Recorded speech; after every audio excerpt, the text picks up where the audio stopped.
Hi friends, అందరికీ నమస్తే అండి. Welcome to our channel. Indiramma ఇండ్లకు సంబంధించి ఏ చిన్న టాపిక్ వచ్చినా వెంటనే నేను మీకు వీడియో అనేది చేస్తానని చెప్పాను. సో అనుకున్నట్లుగానే ఈరోజు పత్రికా ముఖంగా ఒక పబ్లిష్ అయినటువంటి ఆర్టికల్లో డబుల్ బెడ్రూమ్ యొక్క ఖాళీల యొక్క వివరాలు అయితే అందించారండి.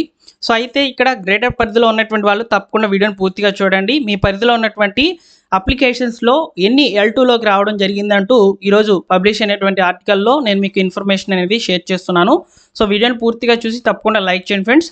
సో లిస్ట్ ఏదైనా కానీ ఆన్లైన్లో అవైలబుల్లోకి వస్తే తప్పకుండా నేను మీకు వీడియో ద్వారా అయితే అందిస్తాను. టెలిగ్రామ్ ఛానల్ ద్వారా కూడా ఇన్ఫర్మేషన్ అనేది పాస్ చేస్తాను. మీరు వెంటనే కూడా చెక్ చేసుకొని లిస్ట్లో మీ పేరు ఉందా లేదా చూసుకోవచ్చు. అయితే ప్రస్తుతానికి లిస్టులన్నీ కూడా ఆఫ్లైన్ విధానంలోనే అవైలబుల్లో ఉన్నాయి. ఆన్లైన్లో చూసుకునేందుకు అవకాశం అయితే లేదు. ఓకేనా? సో అయితే ముందుగా డబుల్ బెడ్రూమ్ హౌసెస్ సంబంధించి పబ్లిష్ అయినటువంటి ఆర్టికల్ని ఒకసారి చూద్దాం. సో ఒకసారి చూసుకున్నట్లయితే డబుల్ బెడ్రూమ్ ఇండ్ల స్కీమ్కు అర్హులు 8 లక్షల మంది. సో గ్రేటర్ పరిధిలో ఉన్నటువంటి వాళ్ళు దాదాపు ఇండ్లు జాగాలు లేనటువంటి వాళ్ళే అని చెప్పి చెప్తున్నారు. సో ఇక్కడ గ్రేటర్ పరిధిలో వచ్చేసి ముఖ్యంగా హైదరాబాద్, సంగారెడ్డి, రంగారెడ్డి, మేడ్చల్, మల్కాజ్గిరి ఈ 4 జిల్లాల్లో 10 లక్షలకు పైగా అప్లికేషన్స్ అనేవి చేసుకున్నారు ఇందిరమ్మ ఇండ్ల కోసము. అయితే వీటిలో కేవలము 18,000 మంది మాత్రమే L1 కేటగిరీలోకి అయితే వచ్చారని సో ఇందిరమ్మ ఇండ్ల కమిటీ అయితే సర్వే పూర్తి చేసి అయితే సో లెక్కలను అధికారులకు అయితే ఇచ్చిందనమాట. అయితే ఈ 18,000లో 4,000 మంది మాత్రం హైదరాబాద్ జిల్లాలకు సంబంధించిన వాళ్ళు, రిమైనింగ్ వచ్చేసి రంగారెడ్డి, సంగారెడ్డి, మేడ్చల్, మల్కాజ్గిరికి సంబంధించిన జిల్లాల వాళ్ళు అయితే ఉన్నారు. సో L1 అనే వాళ్ళకి స్థలం అయితే ఉంటుంది, ఇల్లు అయితే ఉండదన్నమాట. సో రిమైనింగ్ L2 కేటగిరీకి సంబంధించి 8,80,000 మంది అయితే ఉన్నట్లు తెలుస్తుంది. ఇక్కడ గ్రేటర్ పరిధిలో ఎక్కువగా స్థలాలు లేకపోవడం, ఇల్లు లేకపోవడం అనేది ఉందన్నమాట. అదేవిధంగా వీళ్ళు రెంట్ హౌస్లు అయితే ఎక్కువగా ఉన్నట్లు ఇక్కడ ఇందిరమ్మ ఇండ్ల కమిటీ అనేది సో లిస్ట్ అనేది అప్డేట్ చేయడం జరిగిందనమాట.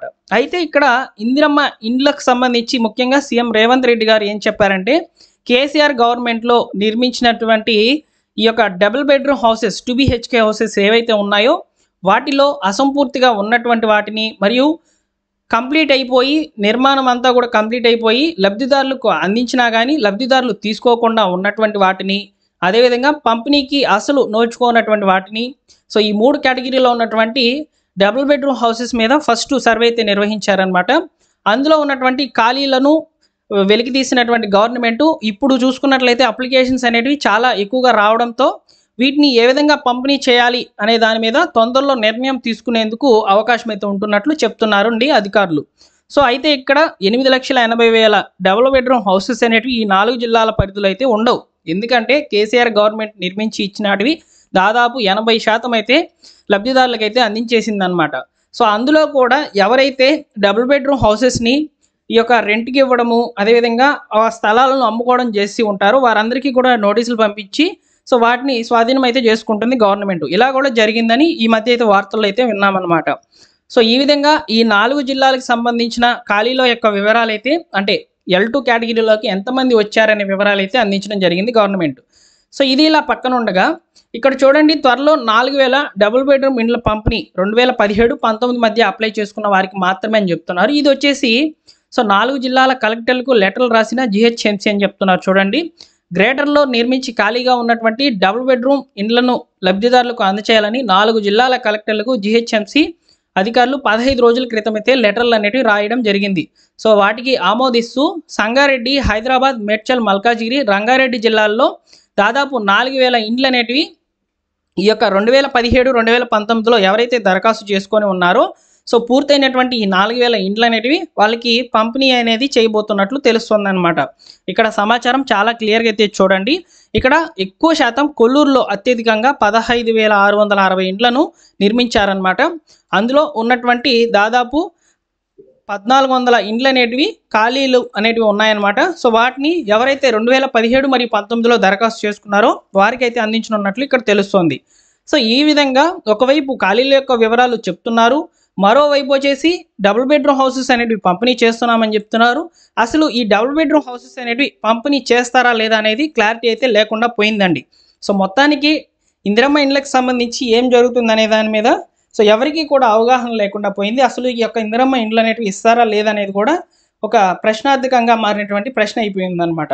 ఎందుకంటే యాక్చువల్గా మే 2వ తేదీన ఇందిరమ్మ ఇండ్లకు సంబంధించిన ఫైనల్ ఎలిజిబుల్ లిస్ట్ అనేది గవర్నమెంట్ అఫీషియల్ చేస్తూ ఆన్లైన్లోకి తీసుకొస్తుందని చెప్పారు. కేవలం కొన్ని జిల్లాలు, కొన్ని పంచాయతీల్లో మాత్రమే ఈ లిస్టులు అనేవి చూస్తున్నాము. సో అఫీషియల్గా ఎక్కడ కూడా ఈ యొక్క ఇందిరమ్మ ఇండ్లకు సంబంధించినటువంటి ఖాళీల యొక్క వివరాలు అయితే అందడం లేదు. సో ఇక్కడ చూసుకున్నట్లయితే ఎమ్మెల్యేలు తనిఖీలు చేస్తూనే ఉన్నారు డబుల్ బెడ్రూమ్ రూమ్లను. అదేవిధంగా వాటిల్లో పెండింగ్లో ఉన్నటువంటి వాళ్ళ యొక్క వివరాలు అయితే నమోదు చేసుకుంటున్నారు. ఆ హౌసెస్ అనేటివి సో ఇప్పుడు L2 కేటగిరీలోకి వచ్చినటువంటి వాళ్ళకి ఇవ్వాలని కూడా నిర్ణయించుకుంటున్నారు. సో వీటన్నిటి మీద ఒక మంచి కమిటీ ఏర్పాటు చేసి మళ్ళీ కూడా సో ఈ యొక్క లబ్ధిదారులకు ఏ విధంగా పంపిణీ చేయాలి, లబ్ధిదారుల సంఖ్య అనేది పెరుగుతుంది, ఇక్కడ ఉన్నటువంటి ఖాళీల యొక్క సంఖ్య అనేది చాలా తక్కువగా ఉంది, వీటిని ఎలా పంపిణీ చేయాలి, సో వీరిని కూడా L1 కేటగిరీలోకి పరిగణిస్తూ వీరికి ప్రభుత్వమే స్థలాలు ఇచ్చి ఈ యొక్క ఇంటి నిర్మాణాల కొరకు డబ్బులు ఇవ్వాలా లేదా అనే దాని మీద క్లారిటీ అయితే తీసుకురావాలి గవర్నమెంట్.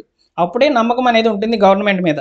సో అయితే ఈ విధంగా అయితే డబుల్ బెడ్రూమ్ హౌసెస్ సంబంధించి మరియు ఇందిరమ్మ ఇండ్లకు సంబంధించిన ముఖ్యమైన టాపిక్స్ అయితే ఈ విధంగా నడుస్తూ ఉన్నాయండి.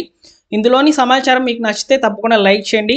సో ఇంకా ఏమైనా టాపిక్స్ కనుక వస్తే తప్పకుండా ఇందిరమ్మ ఇండ్లకు సంబంధించి నేను మీకు వీడియో అనేది చేసి అప్లోడ్ అయితే చేస్తాను. సో మన ఛానల్ సబ్స్క్రైబ్ చేసుకొని రెగ్యులర్గా ఫాలో అవుతుంది. ఓకేనా? Thank you for watching.